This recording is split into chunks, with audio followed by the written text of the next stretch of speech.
কেউ যদি ঘর বাড়ি করে আর যদি চিন্তা করে যে এখান থেকে যা আসবে আমি হালালভাবে নিব, আর এটা দিয়ে আমার সংসার পরিচালনা করব, আল্লাহ বিল্লাহ করব, এটাই যথেষ্ট, তো এটা ইবাদত হয়ে গেল। সুবহানাল্লাহ বলবেন। কিন্তু সব জায়গায় ভেজাল আছে না নাই? তো ভেজাল ঢুকাইবেন তো এটা হারাম হয়ে যাবে। 1 মণ দুধের ভিতরে 100 টাকা চানা আপনাদের সামনে ছাইরা দিছে, একজন লোক হাত উঠানতো যে হ্যাঁ এই দুধ আপনি ক্রয় করে নিয়ে আপনি আজকে বিকালবেলা খাবেন, নেবেন কেউ? 1 মণ দুধের ভিতরে 100 টাকা চানা, এটা কি? এটা তো উল্লেখযোগ্য কিছু না। কিন্তু কোনো সুস্থ মস্তিষ্কের মানুষ এটা গ্রহণ করবে না।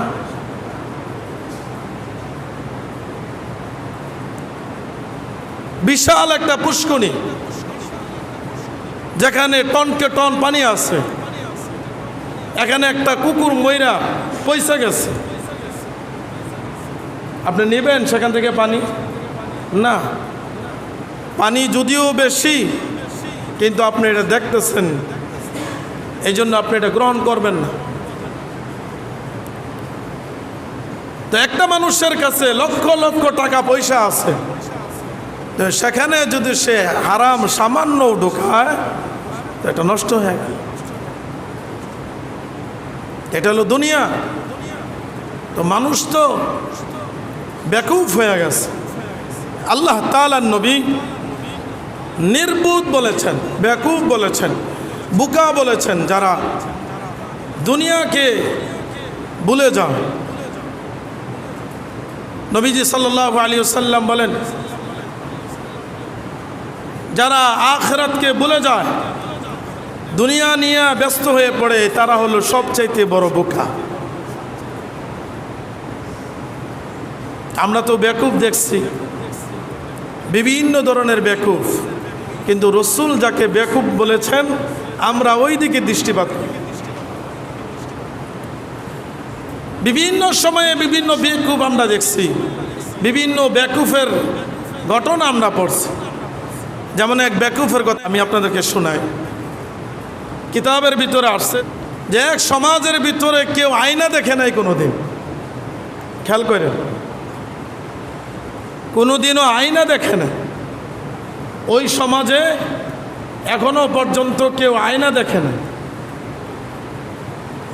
যে সর্বপ্রথম এক দোকানে এক লোক গেছে, যাওয়ার পরে দেখে এক আয়না।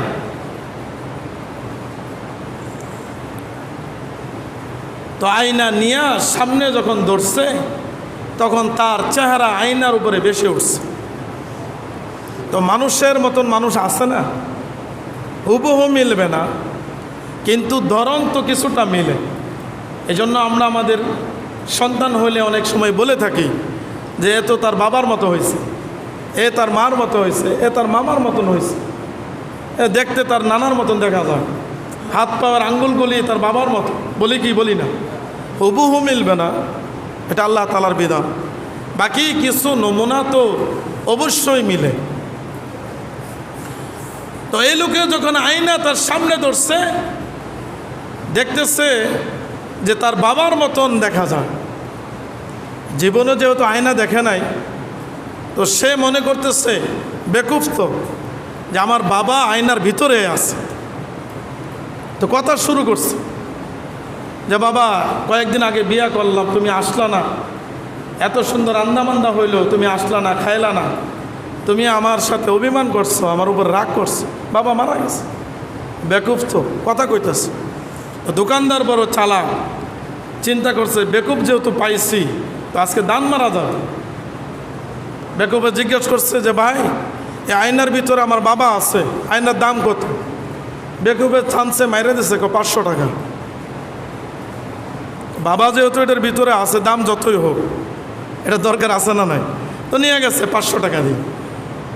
ঘরের ভিতরে গেছে, যাওয়ার পরে এক টাঙ্গের ভিতরে এটা তালা মারা রাখছে। প্রতিদিন নিয়ম কইরা কিছু কথা বলে, টাং খুইলা আয়না বার কইরা বাবার সাথে কথা বলে। তো স্ত্রী একদিন, 2 দিন, 3 দিন দেখছে যে মিষ্টি করে, সুন্দর করে, তুমি করে কথা বলে। তাই স্ত্রীর মাইন্ডটা লাগছে। তো একদিন উকি মেয়েরা দাঁড়ায় রয়েছে যে আজকে হাতে নাতে ধরব। তো টাং খুইলা যখন কথা বলা শুরু করছে, তো স্ত্রী পিছন থেকে আয়া টান মেরা নিয়েছে, আয়না নিয়েছে। আয়না নেওয়ার পরে তো এই মেয়েও তো কোনো দিন আয়না দেখে নাই। যখন তার সামনে এটা ধরছে, তখন তার নিজের চেহারা এটার উপরে ভাইসা উঠছে। ঠিক না বেঠিক? চিৎকার মেরে ডাক দিচ্ছে যে মা, যে আপনি আমার সাথে এমন বেঈমানিটা কেমনে করলেন? আপনার সন্তান আগে একটা বিবাহ করছে, এটা আমাকে বলবেন না? তা মাও তো হতভম্ব হয়ে গেছে যে এটা কেমন সন্তান পেটে ধারণ করলাম, বিয়ে কইরা লুকায় রাখছ, আমারে জানাইলা না। তো মা দৌড়ে আসছে যে দেখি তো বিয়ে করছে, তো করছেই, কেমন বিয়ে করলো একটু দেখা দরকার আছে না? তো মাও কিন্তু আয়না দেখে না। তো মা যখন আয়নার সামনে ধরছে, তো মায়ের চেহারা আয়নার ভিতরে বাইসা উঠছে।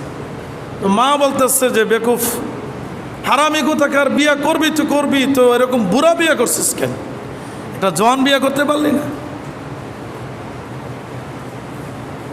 সম্মানিত উপস্থিতি, বেকুফের এক ঘটনা আমি আপনাদেরকে শোনাইলাম। নবীজি বলেন এইটা কি বেকুফ, তার চাইতেও বড় বেকুফ হইল যারা দুনিয়ার জমিন নিয়ে পয়রা থাকে, আখেরাতকে বলে যায়।